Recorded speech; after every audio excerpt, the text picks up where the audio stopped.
हुतात्म्यांचा विसर, हुतात्मा जगदाळेंची मुलगी अजूनही सरकारी नोकरी विना. गणेश नाईकांना प्रसिद्धीची हाव सुटली आहे. निलेश राणेंची समाज माध्यमातून वनमंत्री नाईकांवर टीका.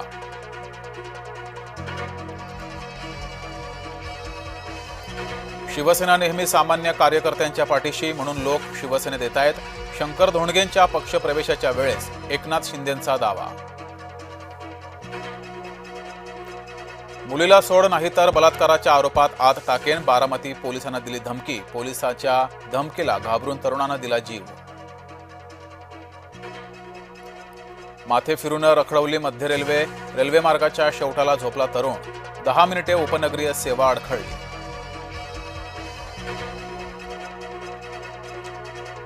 दिग्दर्शक रोहित शेट्टीच्या घरावरील गोळीबार प्रकरणी 4 आरोपींना राजस्थानातून अटक.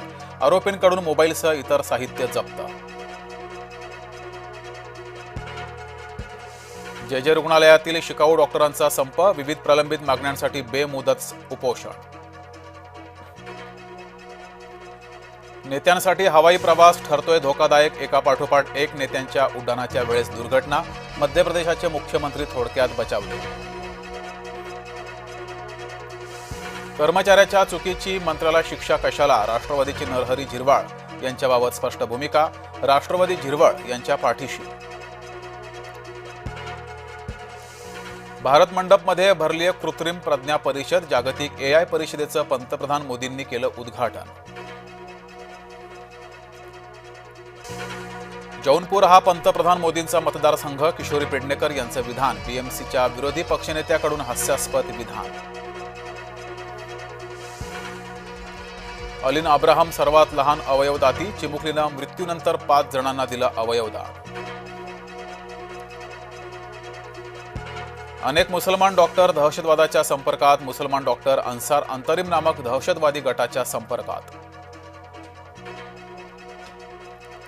CBSE 10वी आणि 12वीची परीक्षा मंगळवारपासून, 10वीची परीक्षा वर्षातून 2 वेळा होणार. CBSE बोर्डाचा नवा नियम. बलूच लिबरेशन आर्मीनं 17 पाकिस्तानी सैनिकांना ताब्यात घेतलं. पाकिस्तानी 10 सैनिकांना सोडलं तर 7 अजूनही कैदेत. अदलाबदलीसाठी 7 दिवसांची मुदत. नाशकात किरीट सोमय्या आणि पत्रकारांमध्ये वादाचा प्रसंग. सोमय्या यांच्याकडून प्रश्न विचारायला अटकाव, पत्रकारांकडून सोमय्या यांना प्रतिप्रश्न. बेकायदेशीरपणे फटाके बनवणाऱ्या कारखान्याला भीषण आग. राजस्थानमध्ये 8 जण जिवंत जळाले, 4 जण गंभीर जखमी. नागरी वस्तीमध्ये शिरलेला बिबट्या तब्बल 3 तासानंतर जेरबंद. अहिल्यानगर नजीक भिंगार परिसरातील घटना.